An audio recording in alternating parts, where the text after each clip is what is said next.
Pazite ovako, po prvi put imam opravdanje zašto nije bilo videa. Ne, nije što me boli kurac, mada ima tragova i toga. Kao prvo, nakon onako brutalnog videa, toliko sam se naložio na YouTube da sam spremio nekoliko videa unaprijed, ali...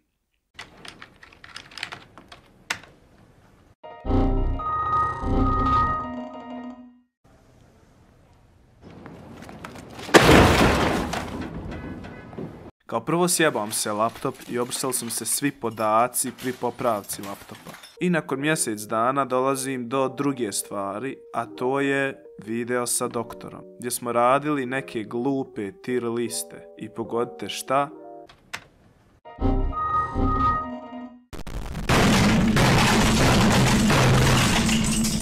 Nakon donekle izmontiranog videa, crashuje mi program i šta? Autosave mi nije radio, gdje sam izgubio apsolutno želju da ga radim iz početka. Stavit ću vam dio ako ga nađem negdje.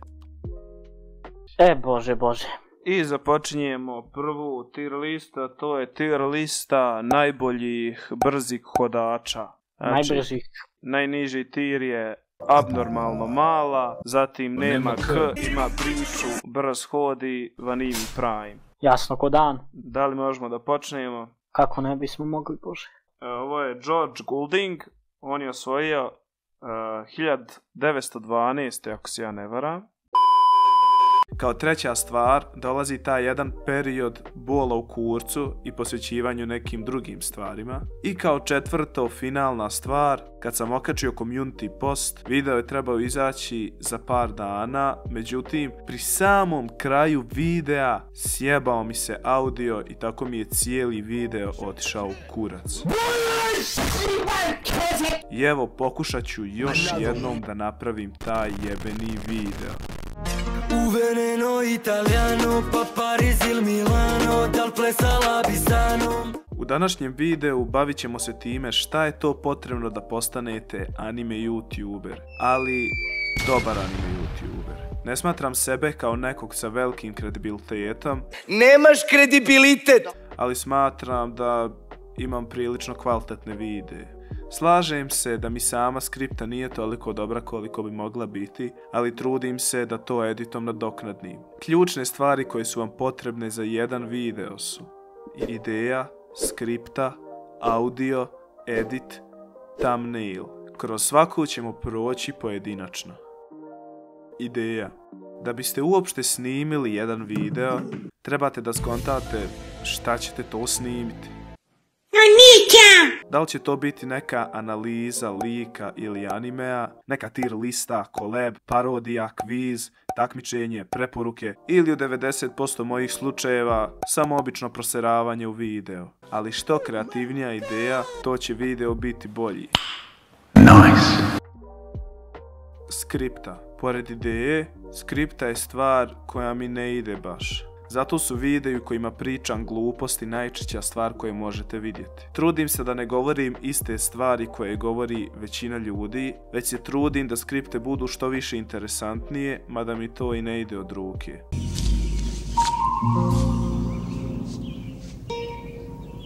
What the fuck is this piece of shit? Audio. Kod snimanja audija vam nije potrebno mnogo. Telefon ili u mom slučaju mikrofon su 90% stvari koje vam treba. Snimite se i to eventualno ubacite u program gdje ćete malo ispeglati taj audio da zvuči bolje. Ja u 99,9% slučajeva koristim Audacity jer mi nije potrebno ništa više. Uklonim šumove, pojačam malo zvuk i dodam eventualno basa da dam to tijelo vokalu. I to je to sve o svemu. Edit. Dolazimo do tog najkritičnijeg dijela kod pravljenja jednog videa, a to je edit. U jednom videu, po meni, ključan faktor je edit. Postoje različiti tipovi edita. Neko stavi gameplay pa preko toga daje slike da prati priču.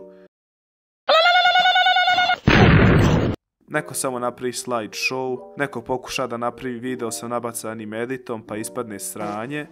I onda imate mene koji na taj nabacani edit doda još malo nabačenog edita. Neko moje nepisano pravilo je da u videu jedna slika ili video ne smije trajati duže od 5 sekundi. Trudim se da održim pažnju publike, zato utršim desetine i desetine sati na jedan video, jer više volim kvalitet nego kvantitet. I zato videi izlaze malo rjeđe. Tako da u budućnosti možete očekivati više videa u shorts formatu. Za montiranje koristim Sony Vegas 13, jer mi laptop jedva i to uspije podržati. Ako želite neki live gdje ću montirati video ili shorts, napišite u komentarima. Thumbnail. I kao šlag nakon svog tog mukotrpnog rada, da bi privukli pažnju nekom koji je ušao u YouTube, pored naslova trebate imati i lijep thumbnail. Ako je neka analiza, napravite minimalističan, estetičan thumbnail, a ako je neki troll video, nabacate svakakve stvari, ali opet se trudite da izgleda lijepo na oči. Ja pretežno za thumbnail koristim Photoshop, ali stvarno nije bitno šta koristite dok god izgleda dobro. Naslov je bio tu da privuče pažnju, ne kažem da sam u pravu, samo kažem šta to po meni znači kvalitetan video ili YouTuber. Ako neko drugi ima mišljenje koje se ne podudara sa mojim, nek slobodno napiše komentar. Prihvatam svačije mišljenje. To bilo to od ovog videa, mi se vidimo nekad u budućnosti, a do tada... Khatam! Bye bye! Tata! Goodbye! Gaya! Ja nisam mislio da kraj je, da ovo naše ima šanse. A kako stvari stoje, tante, ja nisam spreman ni da dam te.